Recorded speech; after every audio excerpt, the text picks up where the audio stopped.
자, 톡톡바이오 메가트렌드 시간입니다. 오늘은 그 글로벌 케미컬 시장과 글로벌 바이오 시장 두 가지 모두를 짚어볼 예정인데요.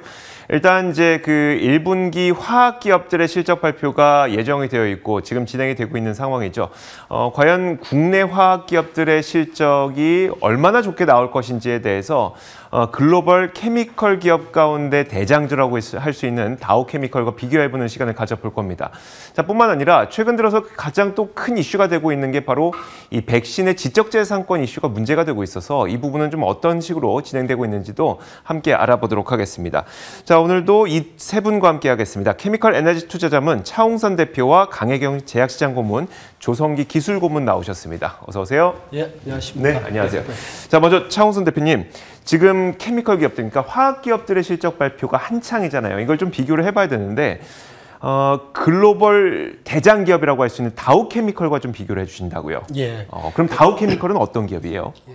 어제 저번 주에 보면은 우리가 이제 라이온델 바젤 말씀드렸지 네네. 않습니까? 지난주에 라이온델 바젤 말씀드렸는데, 그럼 세 가지를 같이 한번 비교를 해드릴게요. 그러니까 이게 뭐 다른 비슷한 유형이니까 첫 번째가 지구에서 예를 들면 한 50개 이제 글로벌 기업들 보는데 오늘 보실 이 그림 같은 경우는 이제 그 빨간색이 다우케미칼이고 위에가 라이온델 바젤입니다. 그러면 다우케미칼은 매출액 기준으로 3등, 지구 전체에서 3등.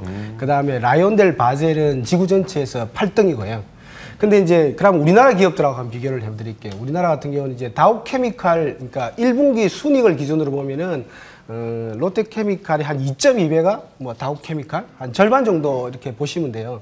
그러니까 순이익 기준으로 매출액은 조금 떨어지는데 예를 들면 단기 순이익 기준으로 거의 절반에 육박하는 회사가 이제 롯데케미칼이 이렇게 보시면 될 거예요. 그래서 다우케미칼, 라이온델 바젤, 롯데케미칼 이게 공통적으로 뭐냐면은 이런 회사들은 그러니까 납사 크래킹 센터, 그러니까 석유를 가져와서 이제 납사를 만들지 않습니까? 그 납사를 가지고 에틸렌이라든지 뭐 프로필렌이라든지 부타디엔이라든지 BTX를 만드는 그런 그 세 가지 기업 회사, 다우케미칼, 라이온델 바젤, 롯데케미칼 그 유사한 회사다 보시면 될 것 같고, 저번에 제가 이제 설명드렸을 때 라이온델 바젤 같은 경우는 도시락에 위에 있는 필름 설명드렸고 그 다음에 밑에 있는 PP, 폴리프로필렌도 설명드렸잖아요. 그래서 그런 유사한 제품들 만든다 보시면 될 거고, 쉽게 보시면은 이게 이제 이게 흔히 비닐 고무장갑이에요. 이게 네네. 필름으로 만든데 네. 이게 폴리에틸렌이에요.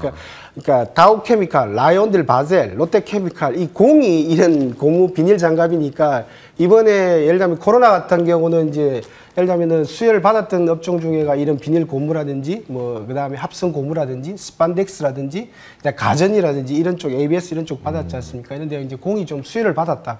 대표님 그러면은 이런 말씀이신 거죠. 그만큼 화학 재료에 대한 수요가 높아지게 된다면 사실 기업들이 특정 기업의 화학 재료만 쓰는 건 아니잖아요. 맞습니다. 모든 기업들의 화학 재료를 다 같이 쓰니까 그렇죠. 다우의 실적을 보면 얼마나 잘 나왔는지 보면 뭐 롯데케미칼 같은 국내 화학 기업들의 실적도 어느 정도 예상할 수 있다. 미로 예상할 수 있죠. 근데 딱 차이점이 하나가 네네. 있는데 뭐냐 이런 겁니다.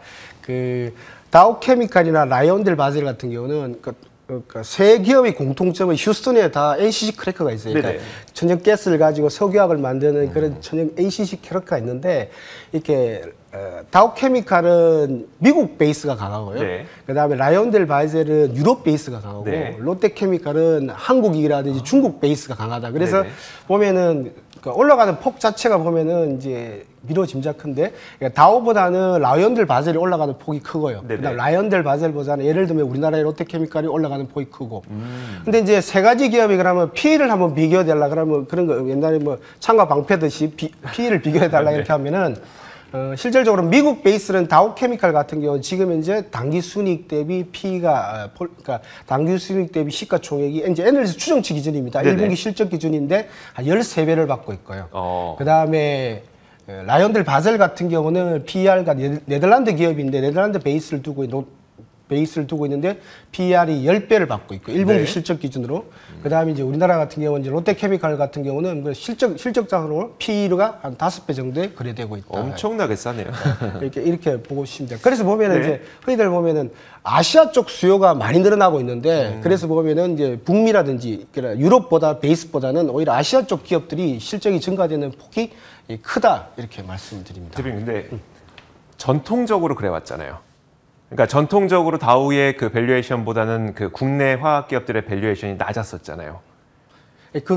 좋은 포인트신데 네네. 왜 그러냐니까 제가 볼 때는 이 펀드 매니저라든지 애널리스트가 좀 따라가기 힘들었어요. 왜냐하니까 다우케미칼을 보면은 예를 들면 실적 증가폭이 예를 들면은 지금 0.5조에서 1조 정도 됐는데 우리나라 같은 경우 실적 나오는 거 보면은 뭐 그 다른 모든 기업들이 지금 이제 전체가 다 실적이 더 많이 좋아지잖아요. 네네. 그러다 보니까 흔히들 보면은 케미칼 기업을 투자하는 주도권은 미국 뉴욕 베이스가 맞아요. 네. 월가 베이스가 맞다 보니까 월가의 눈으로 보면은 다우케미칼이라는 라이온델 바젤이 증가되는 폭보다 왜 이래 아시아 기업들이 속도가 왜 이리 높냐? 왜냐니까 이게 정설에 있었어요. 네네. 뭐냐면은 흔히들 증가되는 속도보다는 우리나라 같은 경우는 2017년 대비 예를 들면 예를 들면 한 28%씩이나 네네. 캐파를 많이 증설하다 보니까 이런 수혜를 받았다. 그런데 이렇게 펀드 매니저들이 따라가기가 버거울 정도로 실적 자체가 잘 나오고 있다. 근데 이제 다우 케미칼이 눈으로 지구 전체를 본다 이렇게 보시면 될 것 같아요. 이제는 좀 달라질 것 같으신 거예요, 그러면?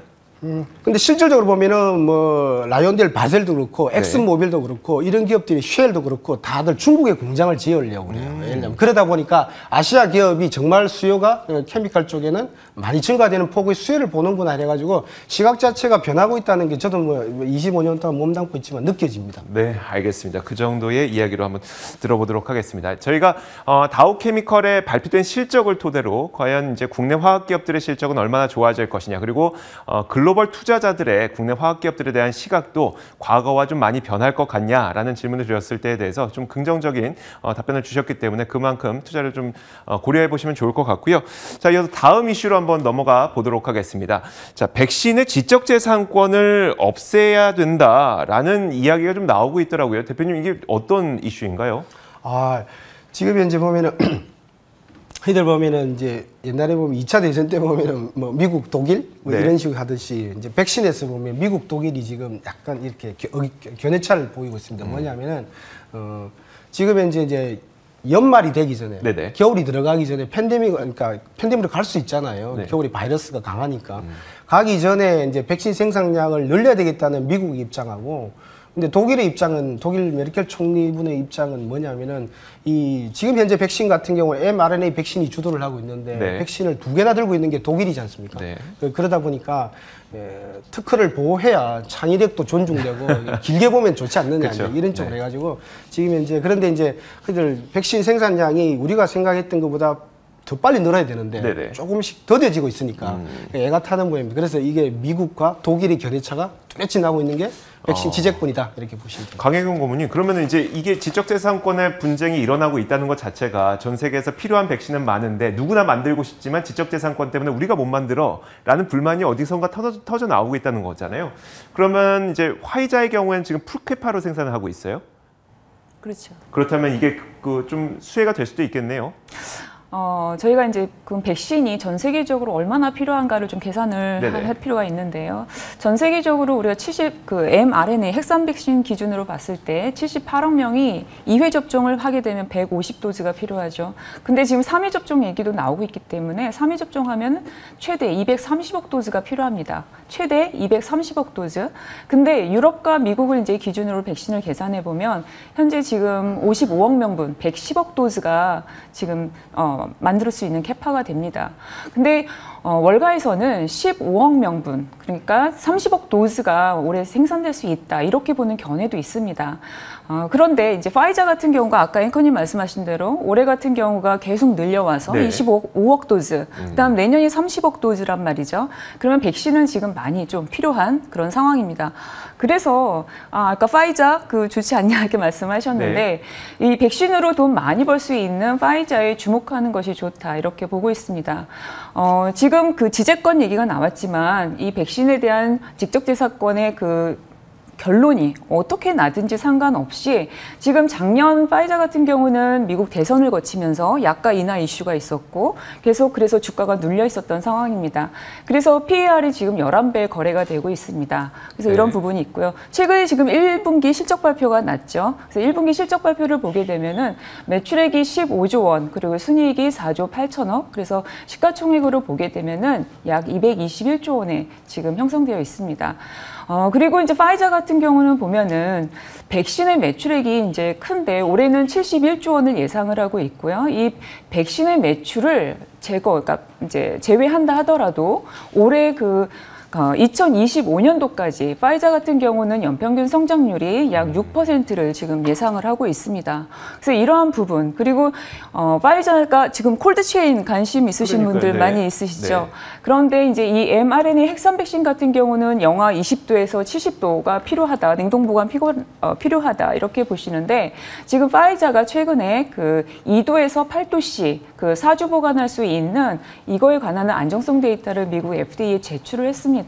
그래서 투자와 관련해서 또 이런 부분을 좀 눈여겨보시는 게 좋고요. 네. 그리고 치료제도 지금 개발을 하고 있는데 코로나19 이 바이러스 치료제로 2가지 정맥 주사 그리고 오랄 구강 투여할 수 있는 이 치료제가 개발되고 있기 때문에 파이자에 좀 주목을 하는 것이 좋겠습니다. 조성기 기술 고문님, 아무래도 이제 mRNA 이 핵산 백신에 대해서 관심이 굉장히 많은 것 같아요. 그러다 보니까 독일에서도 이 지적재산권을 포기하지 않으려고 하고 있는 것 같고, 자 그렇다면 이제 계속 포기하지 않으려고 하겠죠. 그 이유는 뭘까요? 예, 이번에 사실 mRNA 백신 기술이 이번에 처음으로 대규모로 이제 실증이 된 거거든요. 네. 근데 그 핵심 기술을 개발한 기술들을 보면은 다 벤처 기업입니다. 독일에 이제 2개 독일에 있는 기업들이죠. 바이오엔텍이나 아니면 큐어백도 한 20년 정도 됐고요. 미국의 모더나도 한 10년 정도 됐는데 모두 다 이 mRNA 기술을 가지고 창업을 한 거죠. 그거에 거의 막말로 하면 전념하면서 했는데 그동안에 이제 한 10년, 20년 동안 버티면서 주로 뭐 했냐면은 항암 백신을 만들었어요. 그러다가 이번에 코로나가 터지면서 이제 빨리 코로나 백신을 먼저 만든 거죠. 근데 2가지 핵심 기술이 둘 다 이제 플랫폼 기술이기 때문에 그렇습니다.